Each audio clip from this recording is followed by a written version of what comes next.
We're live! Yeah! Yay! Yay! This is the live show Hello. for Empress of All Seasons by Emiko Jean. I had to double check, give it a look again. This was the group book for the Biannual Bibliothon winter round that we just finished. How did everyone do this round? Not as bad as I thought. Not great, but like not as bad as I thought I was going to do. Nice, Like nice. for a second there, I honestly wondered if I was gonna finish it because I got to a point where there's a couple moments where I was like, eh. But I made myself finish it, and I'm glad I did finish it overall. The last 150 pages just got so crazy. You're like, where did this come from? I know, the pacing like flipped. Mm-hmm. Yeah, like it read fast, but I wouldn't say that it was like entirely gripping. Mm-hmm. You know, even though it still read fast, but it wasn't like reading fast because you're like, oh my God, can't put it down. But then you get to the last 100 pages and you're just like, oh my God, everything's on fire. There's chaos. It's just, oh. Mm-hmm. I literally was texting KASSIE last night because I was a slacker and literally was like, okay, I got to stay up and get this done. And then I reached it. I'm like, KASSIE, are you still awake?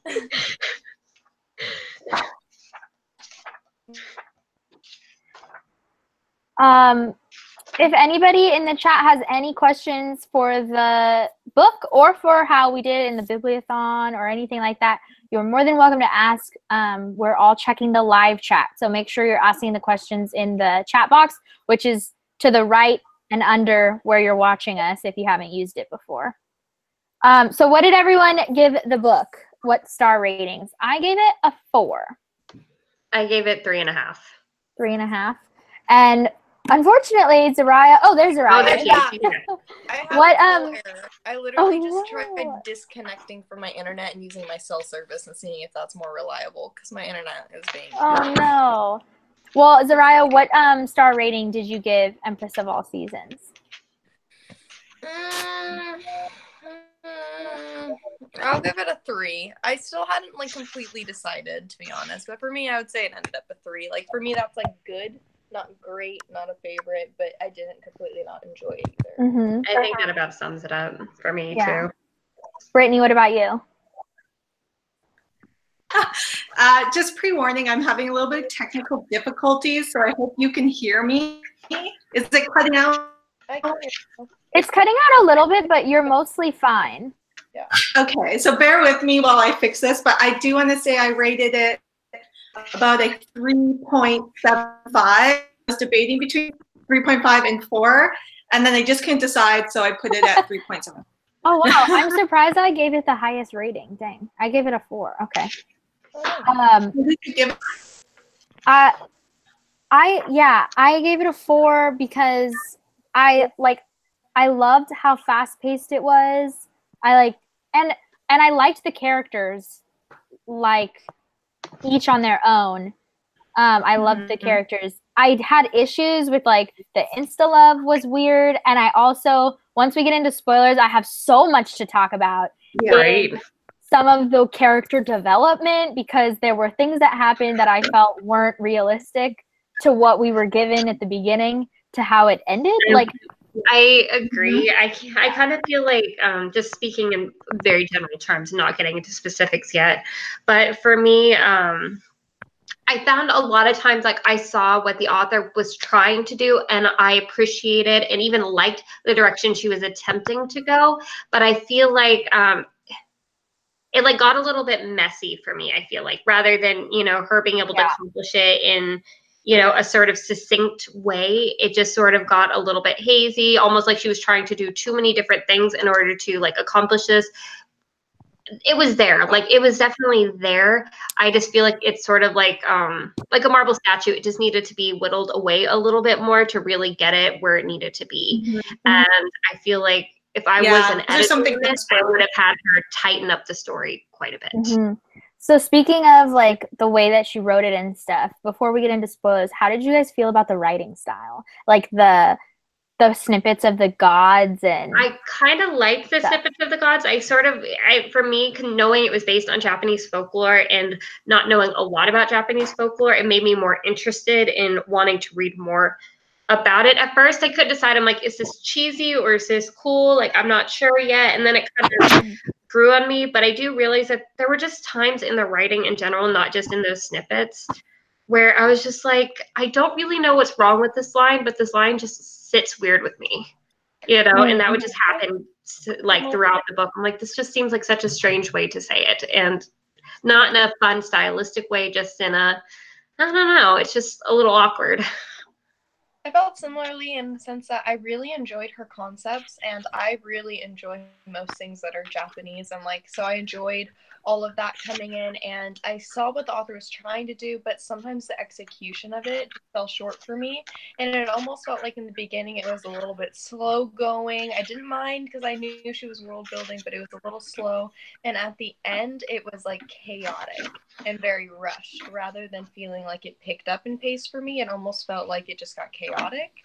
So I don't know. And it's not like chaotic in a hard to follow sense, but just like she was trying to do too much at once. I wish it was more like evenly paced through the whole thing. I think it would have fixed it. True. Yeah, I definitely feel like this book could have either been 200 pages longer or could have stopped. Like, there could have been more building in this book and then stopped at before it actually ended and then made a second book. Did that make sense? Yeah. No, I definitely agree with that. I feel like it was a little all over the place.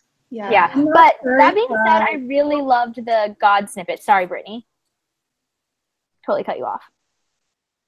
That's okay. I just think you guys are done, but then it's just freezing. Oh, so, no.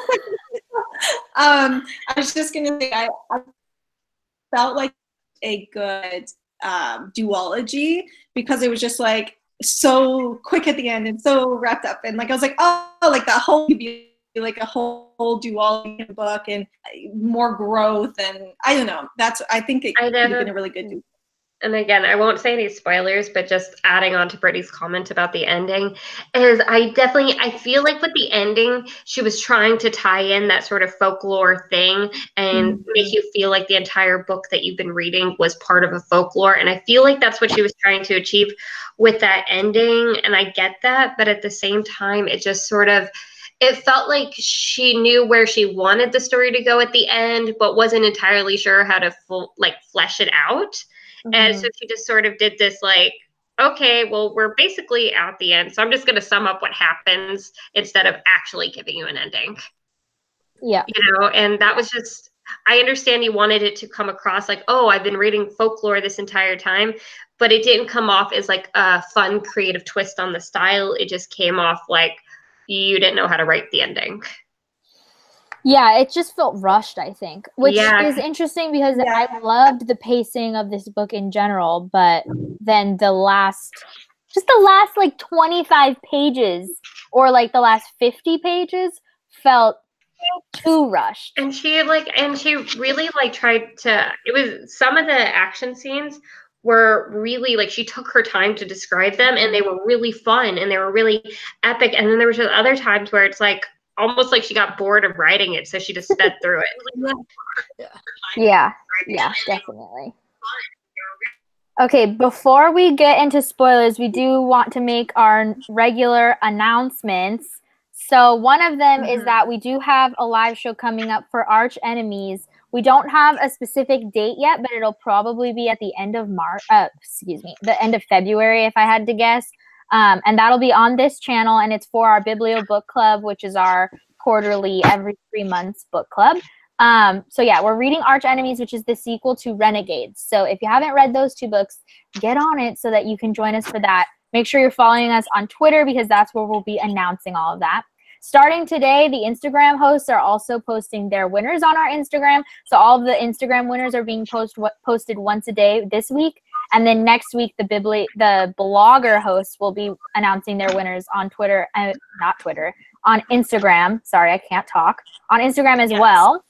And then we should have our video winners probably up the following week after that. If we had to guess. Do we have any other announcements? Something like that. I don't think so. I think that's everything regarding the Bibliothon, right? I think so. Unless people have any questions, but I think that's pretty much it. I will agree with Queen Aurora's book. She said she would have liked to have seen the spring room, and I really agree with that. Like, they described all of the seasonal rooms and their like challenges and everything, and the spring room was like nothing. It was literally just a battlefield with no other description. Yeah, I noticed that too. I was like, oh, okay. I thought it was described as like a blank room. Cherry blossom in the middle of the room. Yeah, I believe. yeah. Like, wasn't there like a cherry blossom, and then like there was like tapestry around the side, and it was like an empty ballroom, but like with big tree. Yeah. I don't know. That's what It's like it's not the same as the other rooms, the way that the other rooms are like a whole. It's more simplistic, I guess, but it's still just like all these rooms get all these cool things, and it's like if here's spring, you get a tree. That's it. Yeah, I actually liked that because I felt like the spring room, like the spring is the most like what, calm, Mellow. Yeah, mellow. Like there's That's not true. storms Yeah, in spring or anything like that. Not extreme heat, supposedly, True. all that stuff. So the trick of it is that you're fighting your future husband or whatever. You know, I think part of Oh wait, we need to announce, we're doing spoilers starting now. So if you haven't read the book and you don't want to be spoiled, now is the time to leave. or if If you don't you care about the book. stay, yeah, exactly. If you stay, don't blame us for being spoiled. We're warning you now and here. So there's that. Okay, so yeah, sorry, but definitely, I interrupted you. I was just gonna say, like, you know how when authors are giving like writing advice, one of the things you'll even see this on Twitter and stuff, they'll say this time after time again, is that all great books start off as a terrible first draft, and you basically keep redrafting, rewriting, right, until you get this great story. This feels like a second draft to me. Like it felt like it wasn't refined enough. Like I feel like if this had been given a chance to get maybe a couple more rewrites or just worked on a little bit longer, I feel like they would have had the bones for such a really good fantasy story. I feel like the bones are there. It just really fell short for me. Queen Aurora's books asked us, what did you think about the omniscient ending? Which we kind of did talk about a little bit, like the ending of it being like folklore-y. I appreciate what she was trying to do, and I feel like in a way it was creative, but at the same time the execution of it, like with what Red was saying, I agree. It just didn't, I don't know, it just didn't feel, it felt rushed. I don't know. Yeah, it felt like it was used as a tool to, instead of writing a real ending, rather than like accentuating the ending, you know? Yeah, a little cop-out-y. Yeah, exactly. So, yeah. I also, like, for me, the romances really did nothing. Not romances, but just romance did nothing. I did really appreciate that there was an unrequited romance in this book and that they, like, had to get over it to maintain their friendship. Yeah. I felt like that was really well done. Like, I really loved that arc of him, what's his name? Akira, loving her more than, in a different way than she loves him, but him choosing to be her friend anyway. Yeah, and he wasn't like trying to change her mind, you know? Yeah, like I totally thought that was going to go in a different direction, and I loved that so much. Yay. The other love story, I was not into. I really wasn't. Like, I did not really like Taro right off the bat. And then he kind of grew on me a little bit, and then he ended up just being a huge disappointment. Yeah. Yeah. No, the other one felt very insta-love to me. Yeah. And also, I just didn't like him. Karen asked us about the... Wait, go ahead, Brittany. I was going to say, sorry, you're talking about the romance? Yes. Yeah. So did you guys mention the love, I assume? The insta-love, yeah. Yep. Go ahead. Go for it. Talk about it. I'm going to say, if you guys can understand me. The main reasons I like docked it, because it was, it drove me crazy. I was like, what? When it first happened, like he's like, I'm like, what the? Like, sorry, excuse me. I'm like, really? Like, I'm like, right now? You like literally just meant like I couldn't. Like, I wanted to throw the book, and then it kept happening, and it was like they're gonna be. They're like deepest love ever. Like, oh, I couldn't. I honestly, every single time it happened, like, I was so angry with the book, and I was like, really? And then, sorry, we're in spoilers, right? Yes, definitely. Okay, so, but when he died. Oh no! Uh-oh. Oh no! I think She's gone. we We lost you at when he dies.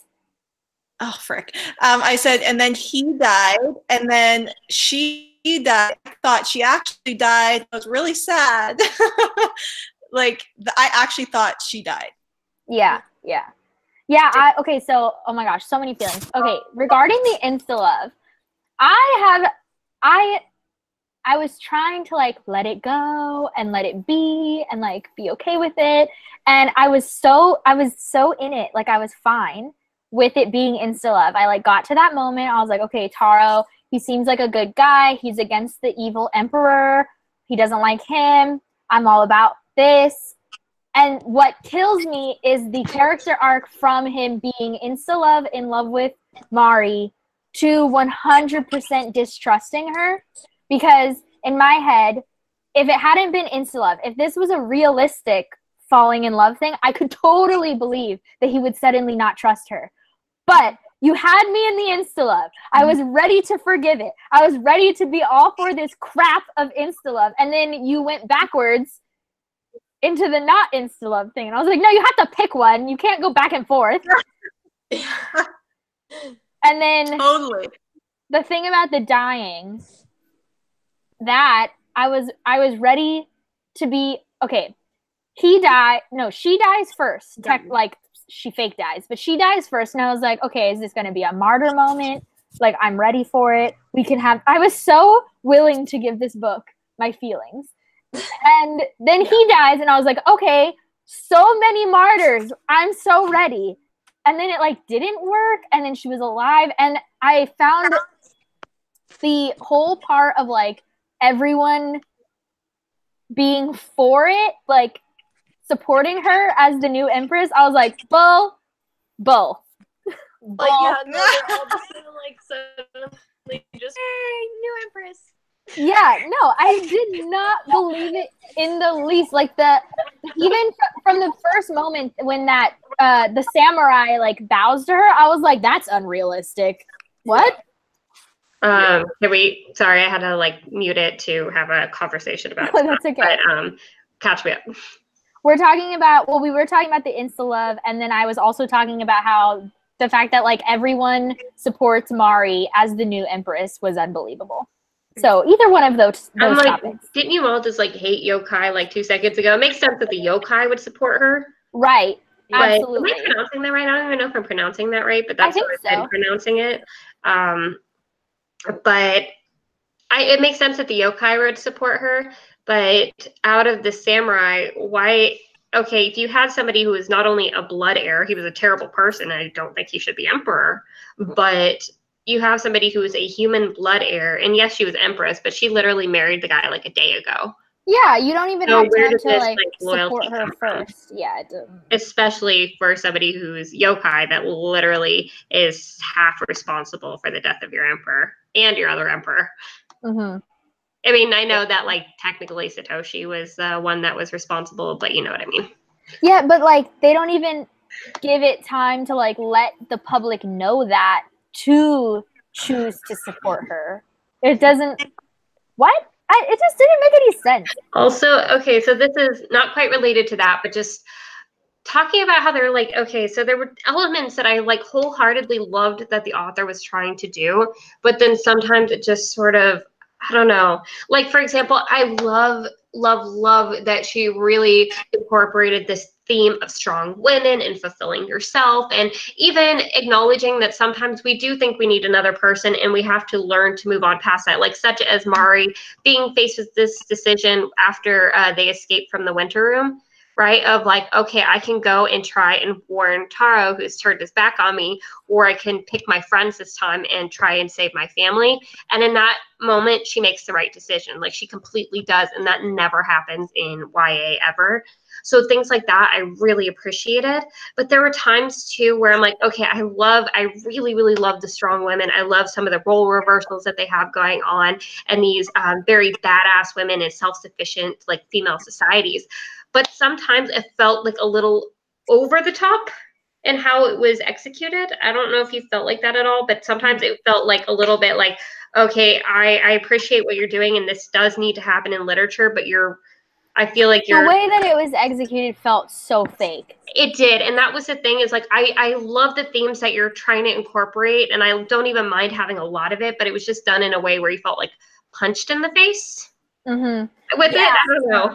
I appreciated how feminist this book definitely was, and a lot of it seems, but I do agree. It just keeps coming back to a lot of the execution just didn't work. I don't know. It didn't feel like nicely written that way. It felt like she was trying to make a point, and it was really obvious she was trying to make a point, rather than working organically with the story. Yeah.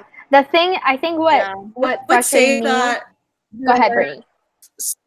Sorry, thank you. Okay. I was just gonna say that I felt the read was addicting, and for the most part, fast paced. Like, it was chunky, but at first I was like, I'm gonna hate this book. Like, right away I started with the intention, like, I was like, I don't like it, like, first few pages, and then I kept reading, and I was like, it's actually really fun, and I like where this is going.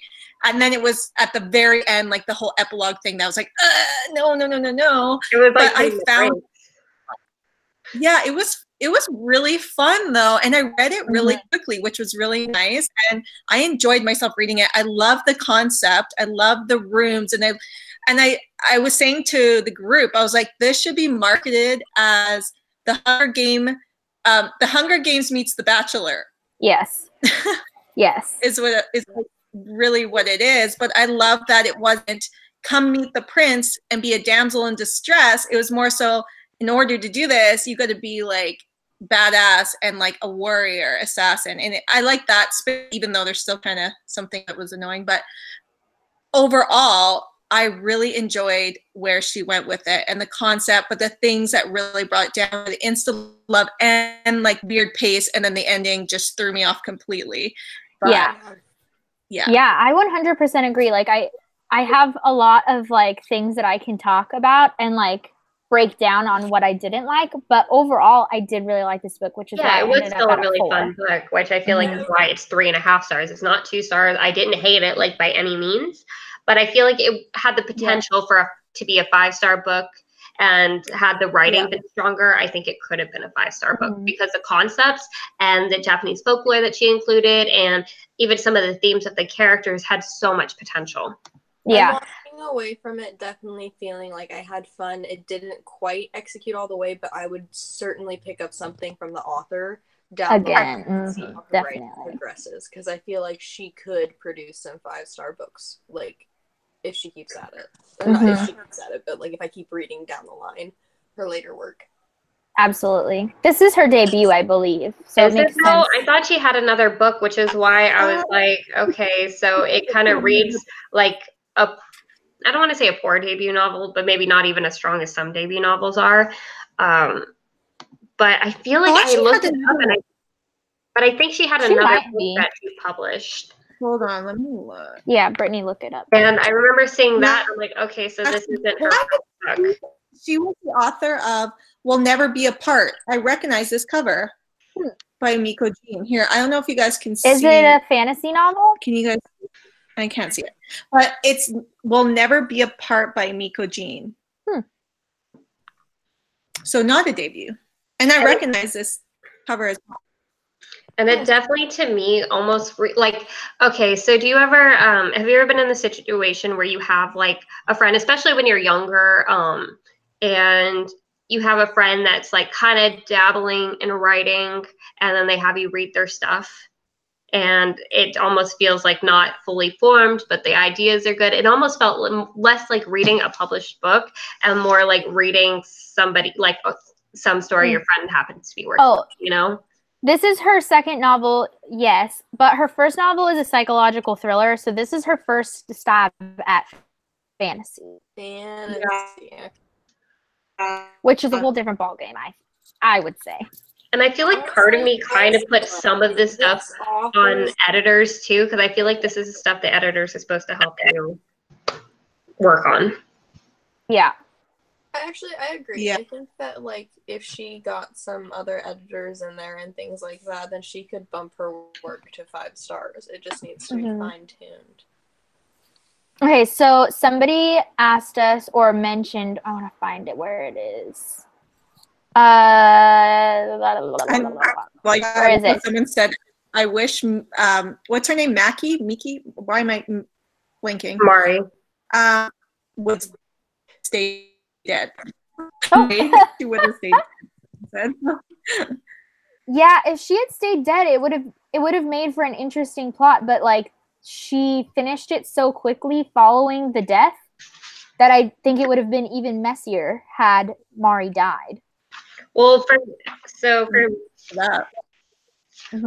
So for me, I'd actually, because I'm one of the people where I like to see what the last page is, and I like to always mark my progress based on what the number on the last page is, right? And I'd accidentally seen like the last line, which says, an Empress for all beings, the Empress of all seasons, right? Which isn't too much of a spoiler, I would say, but when Mari died, it had thrown me for a loop. I'm like, oh my God, those last 2 sentences don't make any sense now. What is happening? And then I had it in my head, I'm like, oh, what if Hanako becomes the Empress? That would be amazing. And that's what I had like my heart set on at that point.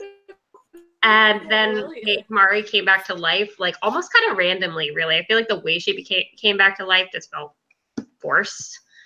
Yeah, I think you guys, Akira. Oh, sorry. I thought that was. Oh no, that's okay. Yeah, Akira. Let's talk about Akira. I think someone asked that. Yeah, Karen asked. You guys have any thoughts on him? I do remember, like, very early on, like in one of his first 2 chapters that he was in, because I was like annotating the book for a friend, and I remember one of the things I wrote was, "Don't be a Mal, Akira." For anybody that's familiar with it. But I'm so glad he didn't. Like, I think Akira was my favorite character because I just loved that he loved Mari. Okay, I already kind of said this, but like, yeah, it's so rare to see, especially a male character, but both, be able to be in love with someone who does not reciprocate and choose their friendship over their anger of not getting exactly what they want. Absolutely. I feel like Akira maybe started off the weakest for me just because he didn't have like a good first impression for me, but then he ended up being one of my favorite characters by the end. I think the Snow Girl Hanako was my favorite character overall, because I don't know, I liked her. She was weird, and and then she liked girls, so that made her better for me. But she was my favorite, but Akira really grew on me, whereas the other characters were very static, I think. Ooh, Tamula Drum said, it felt like Akira changed too quickly from a man in the shadows to a warrior, and I 100% agree. I agree. How did he learn how to throw those throwing stars in like 2 minutes? Because that's the theme of her writing. Everything is like too fast. Millisecond. Oh my gosh, I'm in love. I'm a warrior. Also, there should just be a blurb on the characters and summary of this book that's just like 0 to 100 real quick. Yeah. Like I honestly feel like if she had created the same like timing, this fast-paced book, but if she had put in time sentences, like sentences to give us time moving forward, like instead of the whole trials taking like what, maybe a week, doing it through months, like I think it would have made more sense.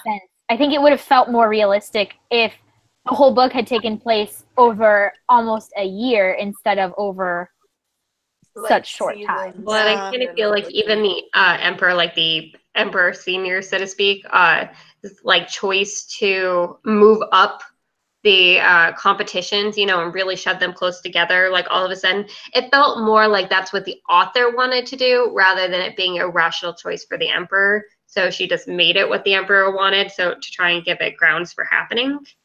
But that was even weird too, because it was only supposed to be the next morning, and then he does it the night of. That's why I felt like, you know, maybe she could have just written like the next day or whatever, but it felt like, I don't know, like she didn't want to write the in between. I feel like she just took shortcuts because she didn't know how to fill in these gaps or like develop certain areas, so she just sort of like bridged events together. Or like almost like she was trying to get the plot to start speeding up and for things to start feeling really fast paced, but it ended up just feeling really abrupt. Yeah, I think what would have made that feeling go away would have been if there had been moments of slow to contrast the sped up moments. Again, like it felt, the fast pace of this book felt good. Like it was fun to read in that way. But then there were times when things didn't make sense. Yeah, where I feel like there were times where things weren't just sped up; it was just full on like jumps. Yeah. You know what I mean? There was no. Yeah. It just. Well, that's why I think that she should have extended the timeline, but also made it a duology. And then she just had so much room to like play with this concept, and I think it would have just been honestly 5-star for me if those two things were and the Insula, then that would have really. Yeah, I agree. Okay, I want to go back to what's his face, Taro. I was just gonna say something about that. Yeah, Queen Aurora's books pointed out that it felt so out of character for him because in the beginning he was sympathetic to yokai, and we had been talking about how at the end he's suddenly like his father. And what killed me was that in the beginning, you've got this person, this son of an emperor, who the emperor is super oppressive and all this stuff. And, you know, he doesn't have any power. And so I was like revving for this like moment when he's going to finally stand up to his dad, you know? Right. Mm-hmm. And then all of a sudden he just turns into his dad. We could have repaired our relationship. Like he was torturing so many people, but you were worried that you never had a chance to bond with him. Like that's what you were mourning. You know? Yeah, it didn't make any sense. And then like with KASSIE, like how he like literally just became his father. I was mad at that too. I'm like, what? Like this whole time saying like how much I hate him, and you're just pump him like. I feel like and then happen in books, but it's never like that does seem to happen in books, but it's never usually done with like one of the main characters it happening to. It's more of like a comment on a background character in a book, like, oh, the king, you know, in his youth used to be this really sweet guy, and he used to, you know, be on the side of all the creatures, but then one of them killed his father, and it just changed his opinion. And you see that stuff happen in movies and films a lot, but it's never something we're shown. It's usually mentioned on some background villain or something like that. So to see it happen with Taro is a little bit weird. Plus the transition. Okay, so Taro starts out and they literally make a point to define him as being sickly. Like he was just, you know, prematurely born, and he was just this sickly prince, and all this, he's very like meek, and all of a sudden he meets Mari, and he's like this super skilled swordsman. He's a badass. He's not sickly at all, and suddenly he's, you know, this child that happens to need everything he wants, and it just in that short position alone, it felt. They mentioned that he used to be sickly, and then he trained. And I read it as they start talking about like the steampunk stuff, like the fact that he's making these metal creatures, giving them life. And I was reading that as like he gave himself a metal heart. And I thought that that was going to be very key, because there's that moment in one of the god scenes, the omniscient parts. They mentioned that the god who created the humans and the yokai, everyone has a mortal heart. And so I thought that where we were headed was he doesn't have a mortal heart. I thought that was some foreshadowing. And I totally thought they were going to run away with that he doesn't have a mortal heart. And so then towards the like, anyways, I actually had this really cool fantasy thing running in my head, and so I was really disappointed when it turned out to be not that, and he had just like, you know, glowed up. I almost feel like I feel like the overall the story was going to be important, and then somewhere in editing it got taken out, but like they left some of that foreshadowing in. That's how it feels to me. Maybe they cut it. Yeah, it feels like something was cut out. Although I will say, as far as like Taro turning on the yokai or whatever, because I feel like even before, yes, he was sympathetic to the yokai, but his sympathies still even then felt rather weak, because he was sort of in this torn between how he was raised and also having a little bit more of a heart than his dad did. But there was this one moment, and it was when Mari was like in his invention room or whatever, and he was talking about how he'd like things to be different and how she makes him want to be different and be better. And she tells him, you shouldn't want to be those things for somebody else. You need to be them for yourself to matter. Basically, that's like paraphrasing. And that right there was what got me, because she called him out on the fact that he wasn't making any of these decisions for himself. These were not issues. He might have like had some sympathies, but these were things that he didn't want to do until he met her. And that meant that they weren't like a core part. That wasn't like a core part of his beliefs.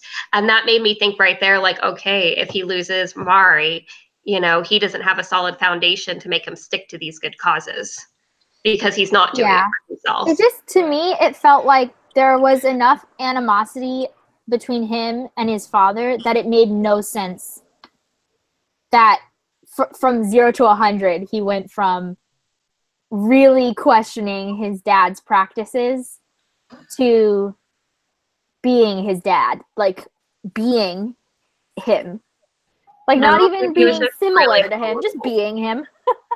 And he was just really, really, really gullible.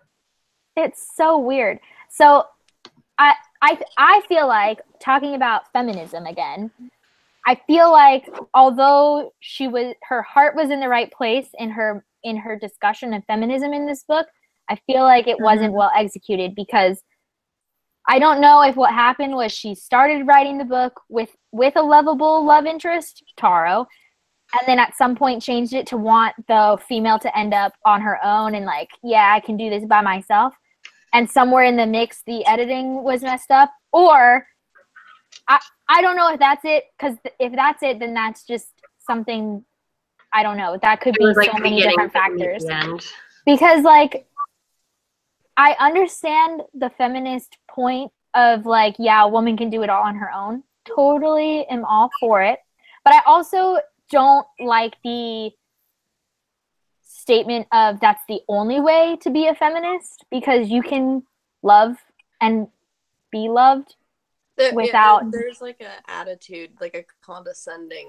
Yeah. It just isn't yeah, I felt that too. I was like, it felt a little skeevy to me. Yeah, it's like you can 100% be a feminist on your own and be a badass on your own, and you know, you completely fulfill yourself. Like, that is 100% valid. And had it chosen that as what it really wanted to stand on, and that was presenting itself as a completely valid option, right? That would be one thing. Even, you know, even using the development of kind of falling in love, thinking that's what you should do and you do need, you know, and then learning from that, like, that could have still been part of the development.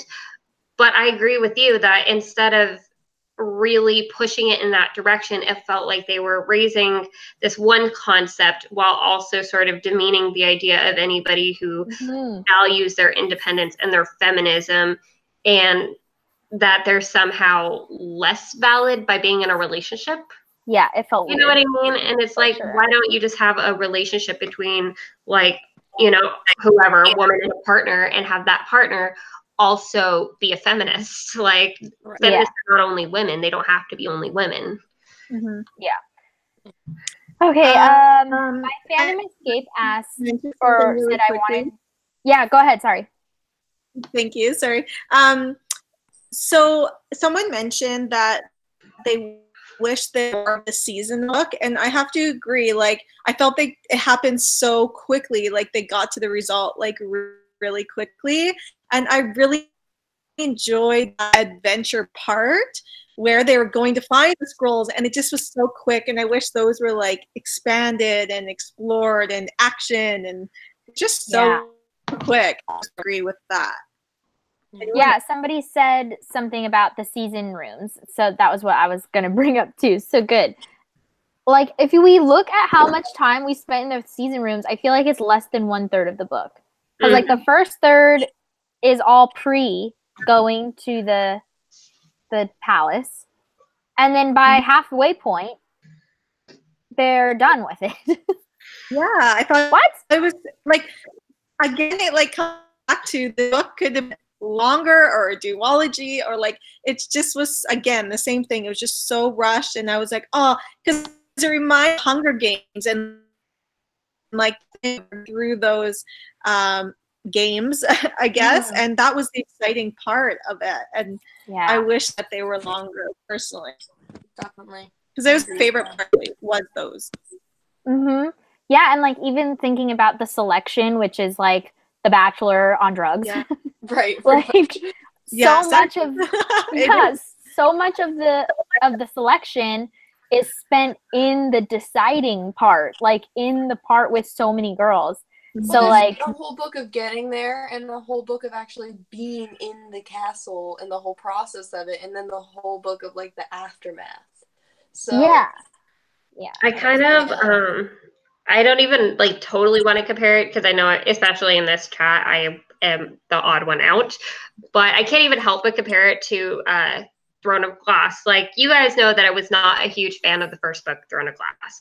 That being said, what Throne of Glass did was that, yes, they also had these challenges. They had this overall competition. It was for a different reason, but they had this competition and they had these challenges. But between the challenges, they used that as an opportunity for us to learn more about the characters, develop the characters. And I feel like that was a missed opportunity in this book. They just jumped from season to season so fast that they could have not only developed the time in the seasons more, but I feel like they could have also developed the time in between the seasons more, whether it was Mari and Taro's relationship or even Mari and Say's relationship.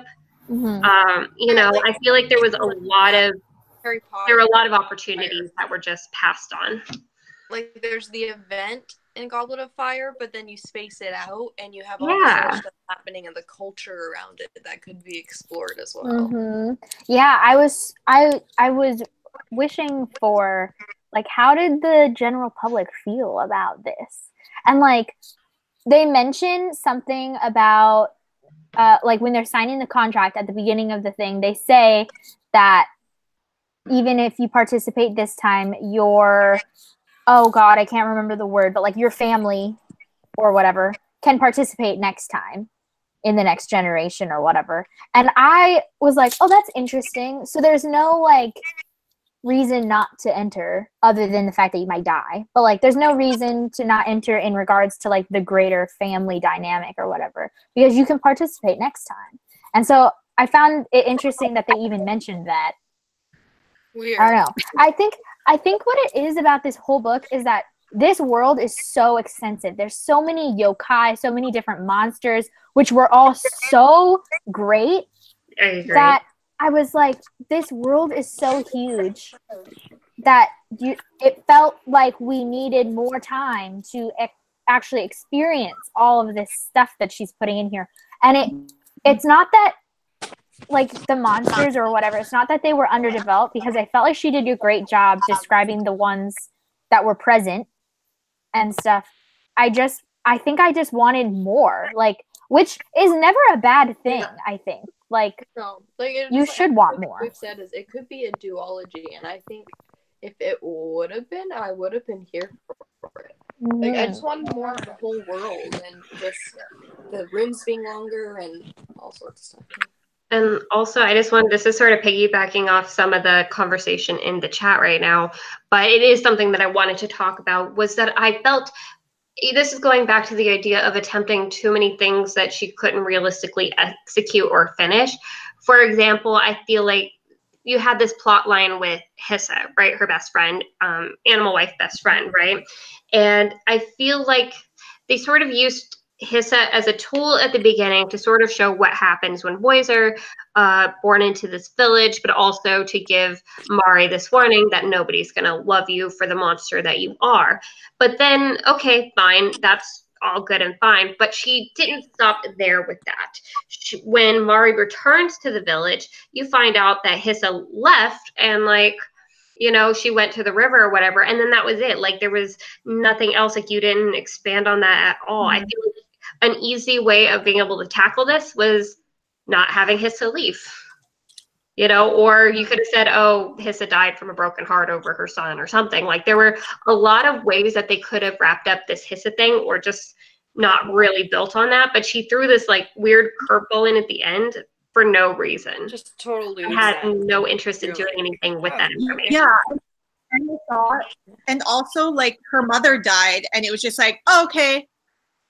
Like, yeah, that was weird. Like, I feel like you could have shown her death, you know, given us something, not just like, oh, we're just going to say who died and who survived in a list. Like, it's a book. Show us what happened. Or just like, even if a list, because she was half dead herself when her mom died, like a reaction would have been nice. Yeah, some sort of, right. Some Not sort of just, emotional like, you know, response. Looking disappointed or whatever. Yeah, it said, some sort know? of grieving. I don't know. I had something I was gonna say. Mom's done. She's just trying to so much in like her. I feel like she just has so many ideas and she's super creative and she was just throwing stuff in, but wasn't really executing on expanding things. And she was like, "Whoa, this in here." This is a thought into. Okay, we got to expand on this a little bit. See, and there's this idea in literature, and I can't remember what, you know, pretentious author said this, but it is it's something that I always think about. And it's this idea that, okay, if at the beginning of the novel, you describe a shotgun on the wall, by the end of the book, they better have used that shotgun, right? The whole point of this is to say that don't include a detail unless it's going to have some significance to, you know, that it's going to come back around later, that there's going to have some significance. You're going to tie everything together. And that's like the concept. And I feel like she kept describing a lot of shotguns on the wall, but nobody ever used the shotguns, you know?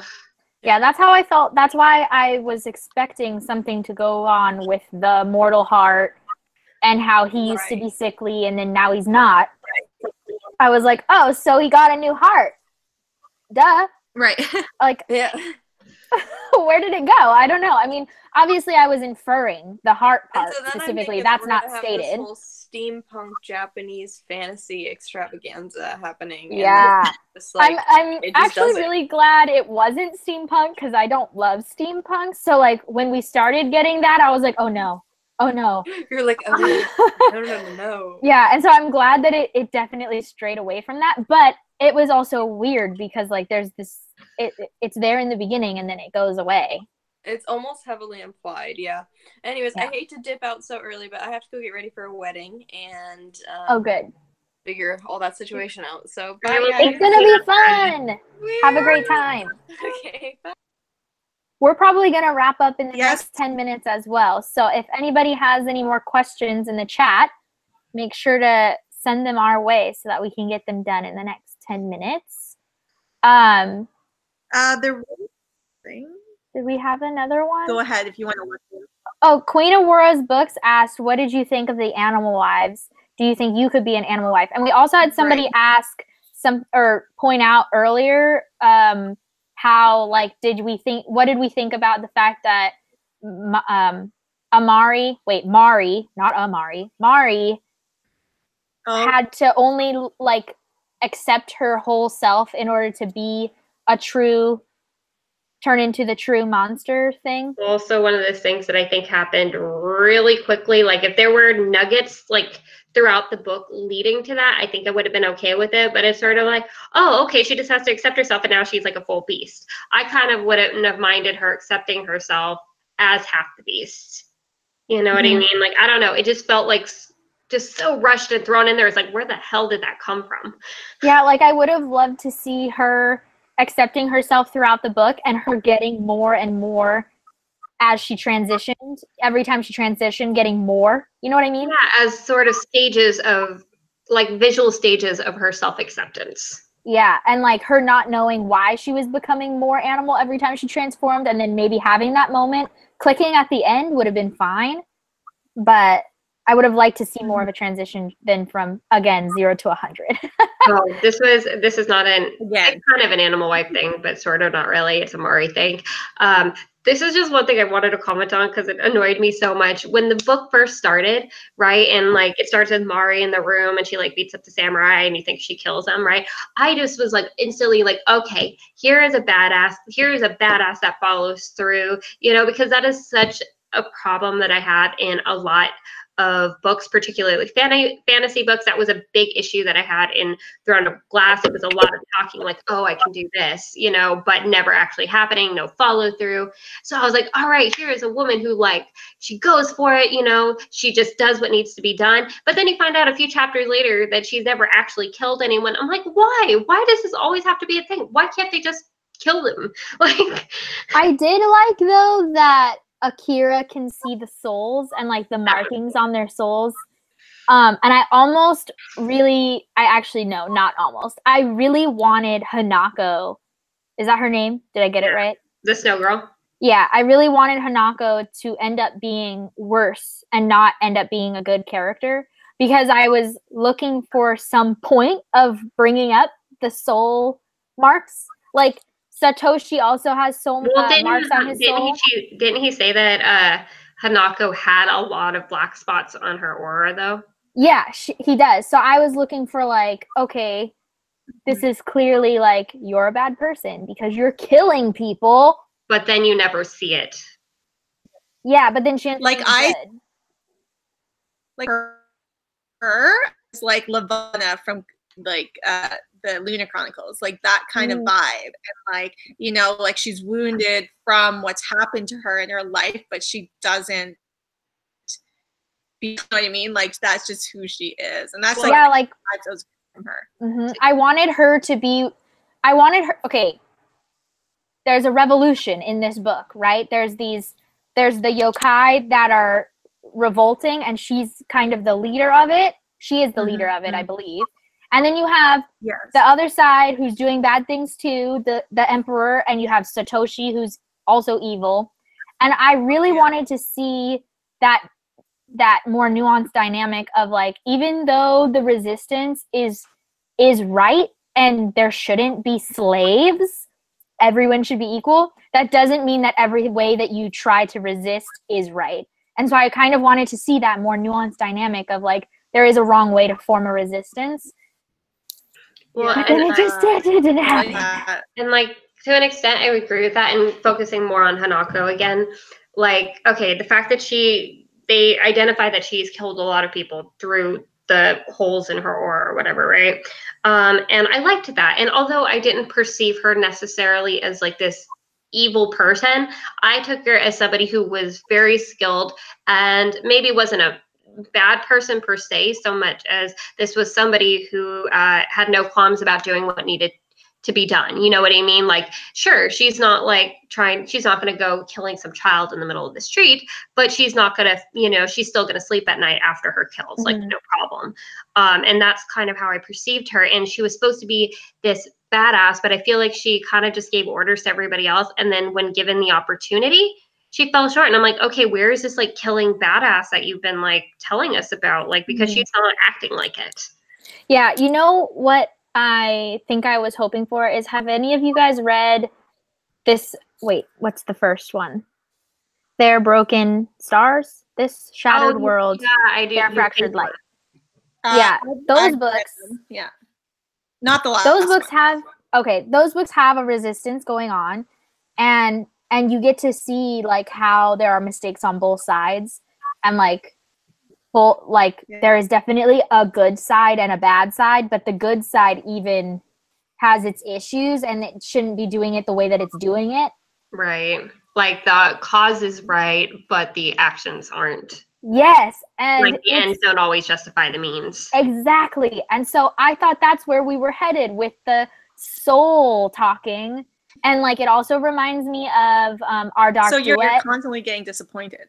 Yeah. And this Savage Song, they also talk about what it looks like when you are harming people, what your soul looks like. that's a big conversation in this Savage song and Our Dark Duet.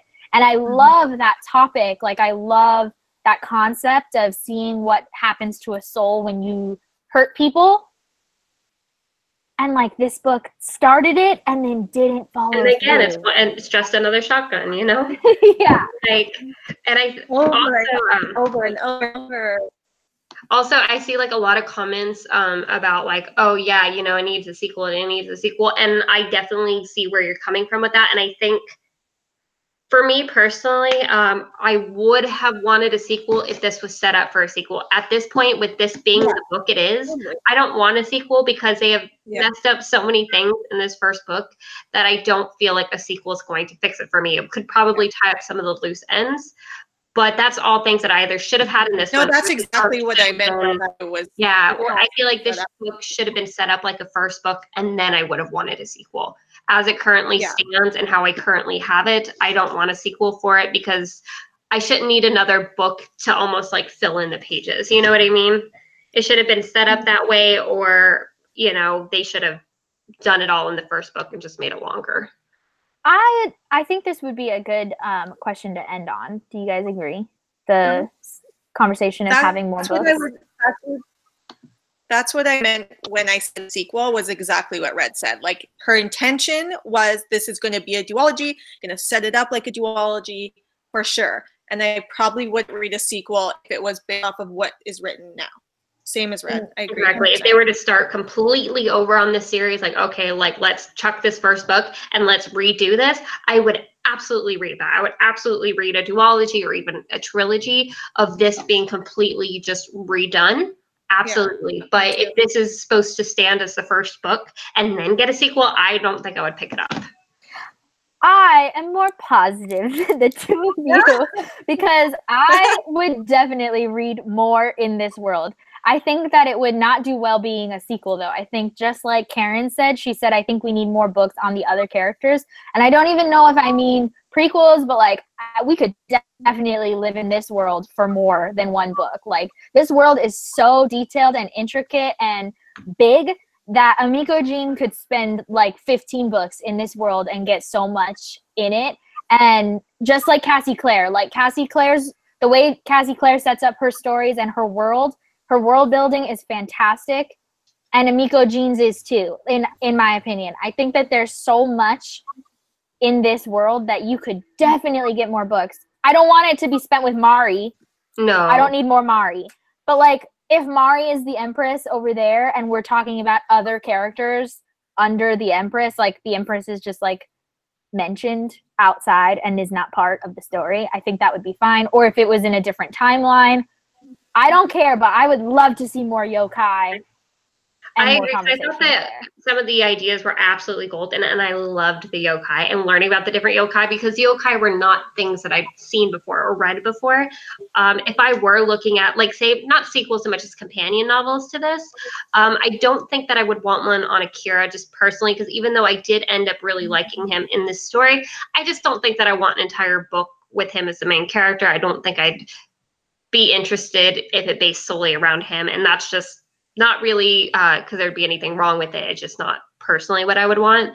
However, like, if there was a book that, you know, maybe focused on Hanako and Red, or even like, say we pick up with Hissa, I would almost be interested, because Hissa has it ingrained into her that nobody will ever love her for who she is. So I wouldn't mind seeing her sort of come into her own, but also realize that it is okay to keep looking and not settle for anybody than somebody who is going to accept all parts of you and thinks those parts of you are wonderful. You know what I mean?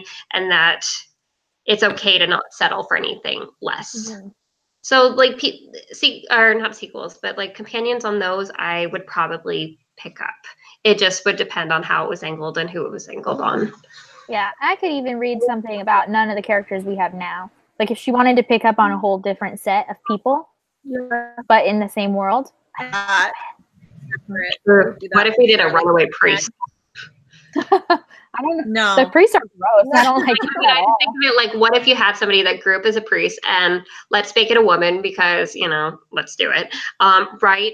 And she's like, she's already, she's been raised in this idea of the specific set of beliefs, you know, and then she sort of like begins to question the morality of what she was taught. But now she has all these like tattoos and these markings that she can't get rid of that harm others. And, you know, she's trying to like, you know, something like that, like where she sort of breaks out of that and then has to reconcile that, and knowing that she has these marks of hatred on her. Mm-hmm. You know what I mean? I feel like you could do something with that. Yeah. All right. Final thoughts. Final statements. Yeah, I think that overall, everything comes down to this book has so much potential, and it just needed more growth, paying attention to details that she's written and working off of them. But I would read another book from her. Mm-hmm. That's would be my thoughts. Mm-hmm. And I'll keep my rating. I think it's still good. My final thoughts. Red. I don't know. I feel like my rating is no higher than a 3.5. I don't know if it's as low as like a 3 for me. Like, I don't know, like a 3.2 maybe. Yeah, mine is definitely a 4. This book was so much fun. And like I said, I loved all the descriptions of all the different monsters, the yokai, like even the priests, like the way this world was so cool. And like Brittni said, so much potential. I think some of it went a little bit astray. A little. But overall, I really had a fun time. Yeah, I think I really like the way Emiko Jean's mind works. I really love her imagination. Yeah, for sure. All right. Well, that was the live show for Empress of All Seasons by Emiko Jean. Make sure you're following the Bibliothon on Instagram. We are posting our Instagram winners this week, blogger winners next week, and then hopefully we'll have our video challenge winners up the following week. We have a live show coming up on this channel for Arch Enemies. We do not have a date yet, so make sure you're following us on Twitter because that's where we'll be announcing it. All of that is in the description box, so you can go subscribe, follow, tweet, etc. on those there. And yeah, that's our live show. We had a great time. We love you guys. Thanks for coming. Bye.